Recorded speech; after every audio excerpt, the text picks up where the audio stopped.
যদি বাংলাদেশে একটা রাজপ্রাসাদ থাকে, এই রাজপ্রাসাদের নাম হচ্ছে সচিবালয়। আপনারা গিয়ে দেখবেন যে বৃহস্পতিবারে হলেই দুপুর 2টা বাজলেই অফিসাররা সব চলে যাবে, আপনি আর কোনো কাজ করতে পারবেন না।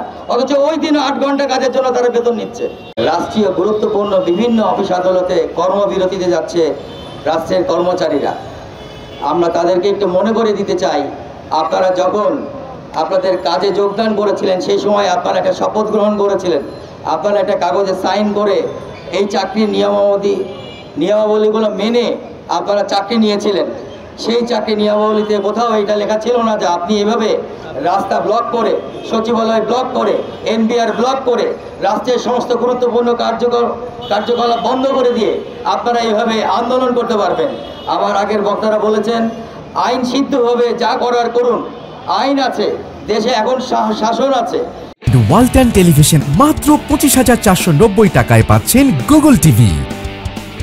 সেই আইনের শাসনের মাধ্যমে আপনারা আসুন, আপনারা বসুন সরকারের সাথে। একই সাথে আমরা সরকারকে বলতে চাই, আপনারা যে সংস্কারগুলো করছেন এই সংস্কারগুলো কতটুকু জনগণ সম্পৃক্ত সেটাও বুঝতে হবে। আপনারা কি জনগণকে সম্পৃক্ত করেছিলেন সংস্কার প্রস্তাবনার আগে?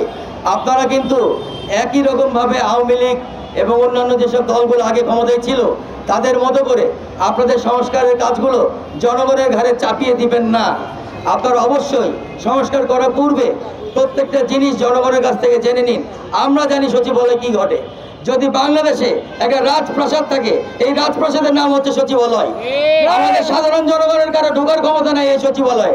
আপনি যতই সংক্ষুব্ধ থাকুন, আপনাকে ঢুকতে গেলে পাস দিতে হবে, আপনাকে ঢুকতে গেলে এটা নিতে হবে, সেটা নিতে হবে।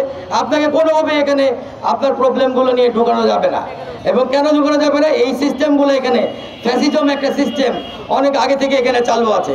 আপনি যে দেখুন বৃহস্পতিবারে আমরা যাই না সচিবালয় কাজ কামে, আপনারা গিয়ে দেখবেন যে বৃহস্পতিবারে হলেই দুপুর 2টা বাজলেই অফিসাররা সব চলে যাবে, আপনি আর কোনো কাজ করতে পারবেন না। অথচ ওই দিন 8 ঘন্টা কাজের জন্য তারা বেতন নিচ্ছে। এই জিনিসগুলো যখন আপনি সংস্কার করতে যাচ্ছেন, ঠিক সেই মুহূর্তে আপনার সচিবের কর্মকর্তারা, কর্মচারীরা তারা কিন্তু আন্দোলনে যাচ্ছে, কি তারা এই নিয়ম মানে না।